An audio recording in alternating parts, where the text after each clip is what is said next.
জুলাই সনদে আনুষ্ঠানিকভাবে স্বাক্ষর অনুষ্ঠিত হয়েছে। সনদের কোথাও আল্লাহ ও বিসমিল্লাহ শব্দ নেই। প্রায় শতভাগ একটা মুসলমানের দেশের জাতীয় সনদে ধর্মীয় মূল্যবোধকে উপেক্ষা করাকে আপনি কিভাবে দেখছেন? খুবই দুর্ভাগ্যজনক বাস্তবতা। জুলাই সনদে অনেক সত্যকে এড়িয়ে যাওয়া হয়েছে। জুলাই আন্দোলনের পেছনে মাদ্রাসার ছাত্রদের ভূমিকা, ধার্মিকদের ভূমিকা, ইউনিভার্সিটিতে বিশেষ করে আল্লাহতে বিশ্বাসী, আখিরাতে বিশ্বাসী মানুষদের ভূমিকা, ধর্মীয় মূল্যবোধের বিশেষ ভূমিকা, আল্লাহর জন্য প্রাণ দেওয়ার যে প্রেরণা, এগুলোর যে ভূমিকা ছিল সেটি দিনের আলোর মতো পরিষ্কার এবং স্পষ্ট। এরপরও এই সনদের কোথাও সেই বিষয়গুলোকে তুলে না আনা, বিশেষ করে ধর্মীয় জনগোষ্ঠীর প্রতি দীর্ঘদিন পর্যন্ত যে অনাচার এবং অবিচার চলে এসেছে, তার ফলশ্রুতিতে জুলাই আন্দোলন যে হয়েছে, অর্থাৎ জুলাই আন্দোলন অন্য যে সমস্ত ইস্যুকে কেন্দ্র করে হয়েছে, ওই ধর্মীয় জনগোষ্ঠীর প্রতি যে জুলুম নিপীড়ন ছিল, সেটার যে একটা বড় ভূমিকা ছিল, অর্থাৎ বিস্ফোরণ হয়েছে ধার্মিক মানুষদের, সে বিষয়টি এখানে সম্পূর্ণরূপে এড়িয়ে যাওয়া হয়েছে।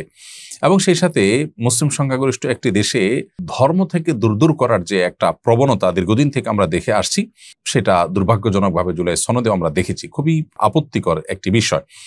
এর বাইরেও আরো আপত্তি করবার মতো বেশ কিছু জায়গা এখানে আছে। তারপরেও এই সনদ স্বাক্ষরিত হওয়া দরকার ছিল এবং এই বিষয়টি এটার অফিসিয়াল একটা রূপ হওয়া দরকার ছিল, সেটি হয়েছে। বাট এখানে যে অতৃপ্তিগুলো, অপূর্ণতাগুলো আছে, ত্রুটিগুলো আছে, সেগুলো কারেকশন করবার সুযোগ ছিল, কারণ এগুলো অনেক আগে থেকে বলা হচ্ছিল, কিন্তু কোনোভাবেই যেন তারা কানে নেয়নি। এই জন্য আসলে জুলাইয়ের যে স্পিরিট আছে, সেই স্পিরিট দুর্ভাগ্যজনকভাবে দিন দিন স্তিমিত হতে যাচ্ছে। আমি আশা করব যে কর্তৃপক্ষ এখান থেকে কিছুটা হলো বার্তা গ্রহণ করবার চেষ্টা করবে, সংশ্লিষ্ট যারা আছেন তারা। গত মঙ্গলবার ভয়াবহ অগ্নিকাণ্ডের ঘটনা ঘটল মিরপুরে, এতে 16 জন নিহত হয়েছেন।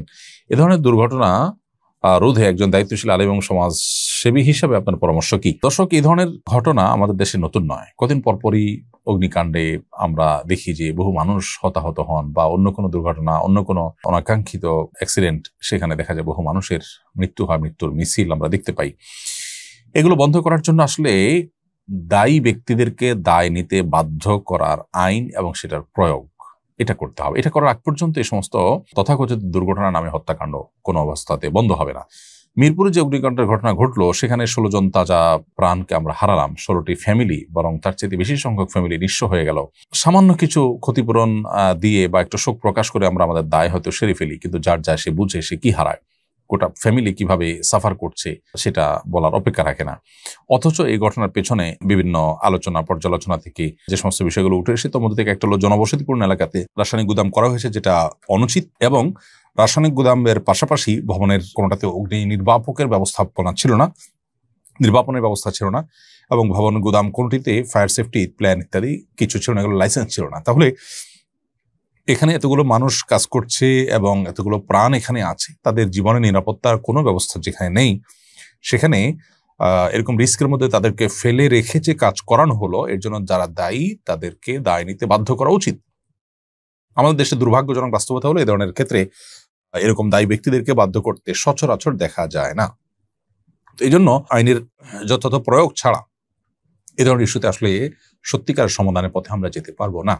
এরপরে প্রশ্ন হলো, দাওরাই হাদিসে সনদপ্রাপ্তদেরকে ধর্মীয় শিক্ষক হিসাবে নিয়োগ দিতে প্রাথমিক ও গণশিক্ষা উপদেষ্টাকে ডিও লেটার দিয়েছেন ধর্ম উপদেষ্টা ডক্টর আফম খালেদ হোসেন। এটা কতটুকু ফলপ্রসূ হবে বলে আপনি মনে করেন? ডিও লেটার সম্পর্কে আমি যতটুকু জানি যে সাধারণত এটা উপদেষ্টা বা উচ্চপদস্থ কর্মকর্তারা নীতিগত মতামত এবং সুপারিশ হিসাবে দিয়ে থাকেন, এটা অন্যরা মানতে সেভাবে বাধ্য থাকেন না। তারপরও তিনি এইটুকু দিয়েছেন, সেটার জন্য অবশ্যই তিনি প্রশংসা পেতে পারেন, যদিও তার কাছে প্রত্যাশা এর চাইতে অনেক বেশি। তারপরে তিনি যেটুকু করেছেন সেটুকুর জন্য অবশ্যই তিনি ধন্যবাদ পেতেই পারেন, এবং সন্দেহ এটি ভালো উদ্যোগ, এবং এইটাকে আমলে নেওয়া হোক, সেটা আমাদের সবার প্রাণের দাবি। কারণ আমাদের শিক্ষা প্রতিষ্ঠানগুলোতে আমাদের কোনোমতে শিশুরা যেন নৈতিক শিক্ষা পায়, নৈতিক দীক্ষা পায়, সেই জন্য উদ্যোগ গ্রহণ করা দরকার। এখানে শুধুমাত্র কয়মাসা শিক্ষার্থীদের নিয়োগের ইস্যুই নয়, বরং ধর্মীয় শিক্ষক নিয়োগ দেওয়া প্রাথমিকে এটা সময়ের সবচেয়ে প্রয়োজনীয় কাজগুলোর মধ্যে থেকে একটি। কারণ আপনি ক্লাস 3 থেকে ক্লাস 5 পর্যন্ত প্রাথমিকে এই 3 ক্লাসে ধর্মশিক্ষার বই রেখেছেন, পরীক্ষা হয়, সাবজেক্ট আছে, অথচ ধর্ম শিক্ষা দেবার লোক নেই। এর চাইতে দুর্ভাগ্যজনক বিষয় আর কি হতে পারে? এবং ধর্মীয় শিক্ষক না থাকার ফলশ্রুতিতে নীতিনৈতিকতার চর্চা কম হওয়ার বা না হওয়ার ফলশ্রুতিতে সন্তানদের মধ্যে, বিশেষ করে শিশুদের মধ্যে, আমাদের শিক্ষার্থীদের মধ্যে যে আপনার নেতিবাচক প্রবণতা আমরা দেখতে পাচ্ছি, কিশোর গ্যাং সহ নানাবিধ অপরাধ প্রবণতা শিশুদের মধ্যে পর্যন্ত আজকাল দেখা যাচ্ছে এটা দূর করবার উদ্যোগ হিসাবে হলেও আমাদের ধর্মীয় শিক্ষক নিয়োগ দেওয়ার এই উদ্যোগে অগ্রসর হওয়া দরকার। দুর্ভাগ্যজনক বাস্তবতা যে সেটা না করে আমাদের বর্তমান সরকার গানের শিক্ষক নিয়োগ দেওয়ার জন্য উদ্যোগ গ্রহণ করেছে, গেজেট প্রকাশ করেছে, যেটা সম্পূর্ণ জন আকাঙ্ক্ষার উল্টো হাঁটা যেটাকে বলা হয় সেটা। তো এখানে ধর্মোপদেষ্টা যে ডিওটা দিয়েছেন সেটা বাস্তবায়ন যদি হয় তাহলে যুগান্তকারী পদক্ষেপ হবে এবং মাদ্রাসা শিক্ষার মূল্যায়ন হবে, মূলধারায় তাদেরকে অন্তর্ভুক্ত করার পথ খুলে দিবে এবং স্কুলের শিক্ষার্থীরা সেখান থেকে ভালো কিছু পাবে ইনশাআল্লাহ তাআলা। অতএব এটাকে যেন আমল নেওয়া হয় সেজন্য আমরা উদাত্ত আহ্বান রাখছি সংশ্লিষ্ট মহলের কাছে। আমার 2 ছেলে এবছর এইচএসসি পরীক্ষার্থী ছিল, একজন ভালো নম্বর পেয়েছে, আরেকজন তুলনামূলকভাবে কম পেয়েছে। সামনের জীবনের জন্য তাদের প্রতি কিছু দিক নির্দেশনামূলক নসিহত করবেন প্লিজ। যে শিক্ষার্থী কম নম্বর পেয়েছেন তাকে বলবো পরীক্ষাটাই জীবনের সবকিছু নয়, জীবনের খুব ক্ষুদ্র এবং ছোট একটি পার্ট হলো পরীক্ষা। অতএব পরীক্ষায় ফলাফল খারাপ হওয়ার কারণে খুব বেশি মন খারাপ করবার যেমন কারণ নেই, ঠিক তেমনি ভাবে এখান থেকে শিক্ষা নিয়ে সামনে আরো ভালো করে পড়াশোনা করার চেষ্টা করা উচিত। এবং সেই সাথে উভয় সন্তানদের প্রতি আমার নসিহত হবে যে তোমরা উভয়ে সততার সাথে, নিষ্ঠার সাথে, তাকওয়ার সাথে এবং ইমানদারিতার সাথে নিজের জীবনকে পরিচালিত করবে, মুসলিম আইডেন্টিটিকে সবসময় সমুন্নতি করে রাখবে। জীবনে অন্য কোনো কিছু অর্জিত হোক বা না হোক, আমার ইমান এবং তাকওয়া যেন ঠিক থাকে, আল্লাহর সাথে সম্পর্ক যেন সুনিবিড় থাকে, এটা হলো জীবনের সবচেয়ে বড় পরীক্ষার বিষয়। পরীক্ষা উত্তীর্ণ হলে অন্য সমস্ত পরীক্ষা আল্লাহ না করুন যদি আমরা ভালো করতে নাও পারি, তাতেও আমাদের জীবনকে সাকসেস এবং সফল বলা যায় নিশ্চিন্তে। অতএব সেই চেষ্টা যেন থাকে, সেই প্রত্যাশা তোমাদের কাছে রইল, সেই দোয়া তোমাদের জন্য রইল এবং তোমাদের প্রতি সেই নসিহা রইল। আস-সুন্নাহ ফাউন্ডেশন, উম্মার স্বার্থে, সুন্নাহর সাথে। চুকনগর বাজারে শাহজালাল ইসলামিক ব্যাংকের সামনে হাজার হাজার চড়ুই পাখি, অসাধারণ দৃশ্য।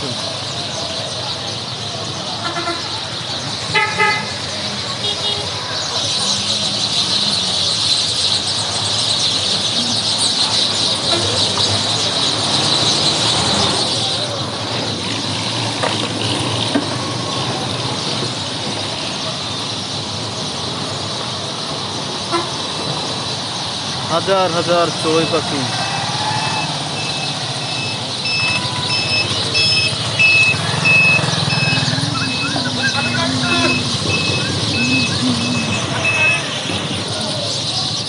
হ্যাঁ